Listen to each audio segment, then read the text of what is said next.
Welcome to my YouTube channel. Episode 22 की शुरुआत में हम देखेंगे कि जियांग और लिनाई अब ग्रैंडपा के घर आ चुके हैं।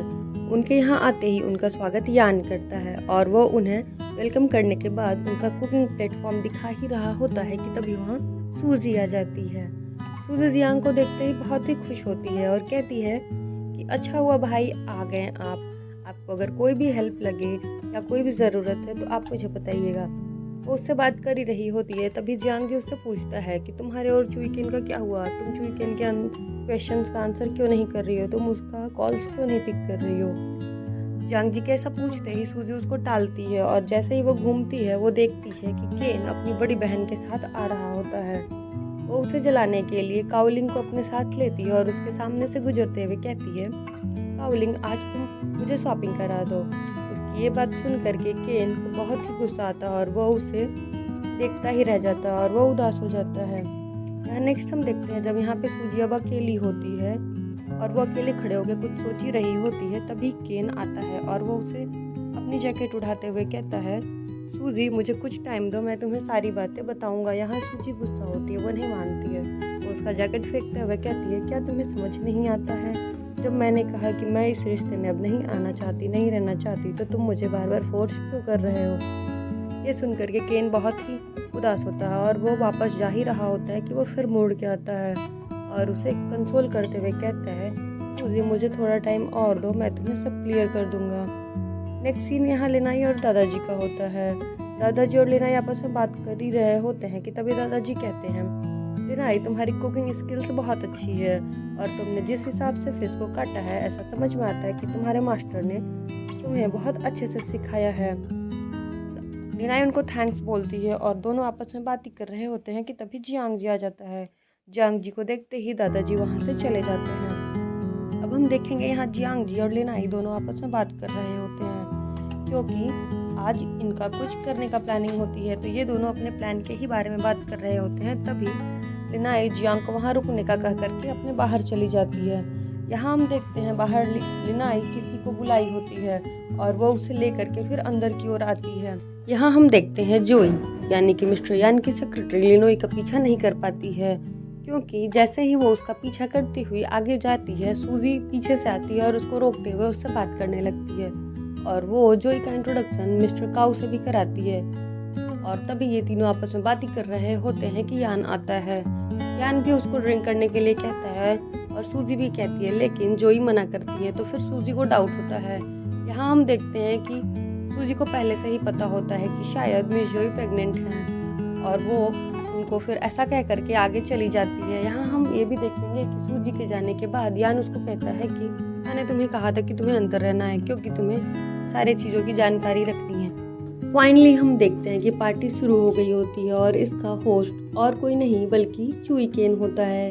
चुईकेन ने अपने आप को इंट्रोड्यूस किया, उसके बाद सबको कहा कि मैं आज आपको एक कहानी सुनाऊंगा और ये एक रियल कहानी है। यहाँ हम देखेंगे कि चुईकेन अब सबको ये बता रहा होता है कि जियांग के फादर ने तो कोई कंपटीशन किया ही नहीं था, कंपटीशन तो यान के फादर ने की थी और लास्ट टाइम हारे भी वही थे, लेकिन चूंकि ग्रैंडपा को यान के फादर ज़्यादा प्रिय थे इसीलिए उन्होंने जियांग के फादर को फैमिली के साथ ही बेदखल कर दिया था और तभी से जियांग के फादर दूसरे शहर में जाके रहने लगे थे।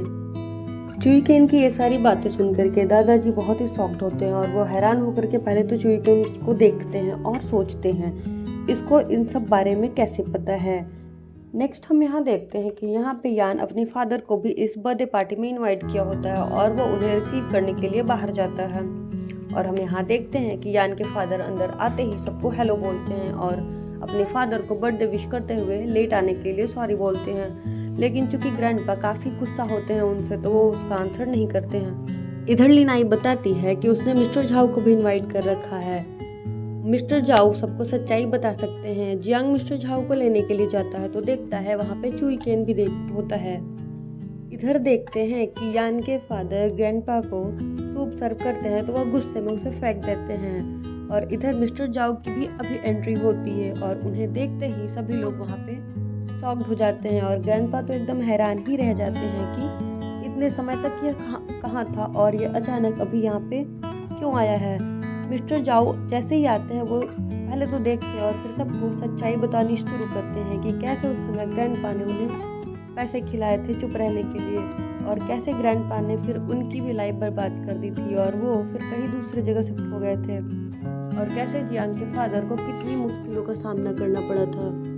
ग्रैंडपा ये सब सुनते ही बहुत ही चौकन्ने रह जाते हैं और वो बहुत ही शॉक्ड होते हैं, और वो फिर नौटंकी शुरू कर देते हैं कि उन्हें इन सब का पता ही नहीं था, ये सब तो यान ने किया है, इसके बारे में तो उन्हें कुछ नहीं पता था। वो जियांग से माफ़ी मांगते हुए कहते हैं कि मुझे माफ़ कर दो बेटा, मेरी वजह से तुम्हारे फादर को इतना सहना पड़ा। जियांग गुस्से में उनका हाथ झटक देता है और कहता है आप झूठ बोल रहे हैं क्योंकि आपको डर है कि आपकी इमेज लोगों के सामने खराब हो जाएगी। अगले ही पल हम देखते हैं कि जियांग गुस्से में अब यान के फादर के सामने खड़ा होता है और वो ये उनसे कहता है कि अब मान लो आपने मेरे पिता के साथ गलत किया और उनका हाथ भी आपने ही काटा था। ये सुनते ही सब हैरान रह जाते हैं। सूजी तो शॉक हो जाती है और कहती है कि तुम ये क्या कह रहे हो जियांग, क्या ऐसा सही है? मिस्टर सान घबराते हुए कहते हैं नहीं जियांग ये सब झूठ बोल रहा है।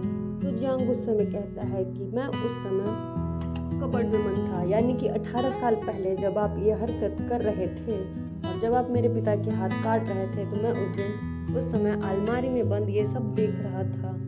और ये सारी बातें सुनकर सूजी समेत ग्रैंडपा भी सदमे में आ जाते हैं और यान से कहते हैं कि तुम्हारी वजह से मैंने उसको घर से निकाल दिया था, तुम्हारी जिद पे मैंने उसे घर से निकाल दिया था, फिर भी तुमने उसके साथ ऐसा क्यों किया? फिर सान चिल्लाते हुए कहता है हाँ सारी गलती मेरी ही है, सारा सब कुछ मेरी ही वजह से हुआ है। वहाँ उपस्थित सभी लोग ये सुन करके बहुत ही हैरान होते हैं और ग्रैंडपा के ये सुनते ही हालत खराब हो जाती है और उन्हें हार्ट अटैक आ जाता है। और इधर हम देखते हैं कि अब ग्रैंडपा को हॉस्पिटल ले जाया जाता है। नेक्स्ट सीन में देखते हैं यहाँ हमें लिनाई और जियांग जी टीवी देखते हुए दिखाया गया है। यहाँ पर अब टीवी पर जियांग के फादर के बारे में न्यूज़ चल रही होती है और यह भी बताया जाता है कि अब यान फैमिली का मुखिया मिस्टर यान है। यान ने यह अनाउंस किया कि अब वो अपने रेस्टोरेंट को चेन रेस्टोरेंट में बदलेगा और फिर उस रेस्टोरेंट से सारे रेस्टोरेंट को जोड़ देगा। ये सुनकर के लिनाई को बहुत ही गुस्सा आता है, लेकिन जियांग के यह समझाने पर कि अब हमें ग्रैंडपा के रेस्टोरेंट को बंद करने के लिए सूजी से मुकाबला करना पड़ेगा, ये सुनकर के वो मान जाती है और फिर खुश हो जाती है। और इधर हम एक बार फिर केन और सूजी को देखते हैं। यहाँ केन फिर से सूजी को मनाने की कोशिश करता है, लेकिन सूजी उसे इग्नोर करके चली जाती है। नेक्स्ट डे हम देखते हैं कि जैसे ही लिनाई घर के बाहर आती है उसे यान उसका वेट करते हुए दिखता है। यान उससे बात करने की कोशिश करता है, लेकिन लिनाई उससे बात नहीं करती है। यान के ये कहने पे कि अगर तुम्हें ये जानना है ये कंपटीशन उस दिन फेयरली तुम जीती थी या जियांग, ये जानना है तो मेरे साथ चलो।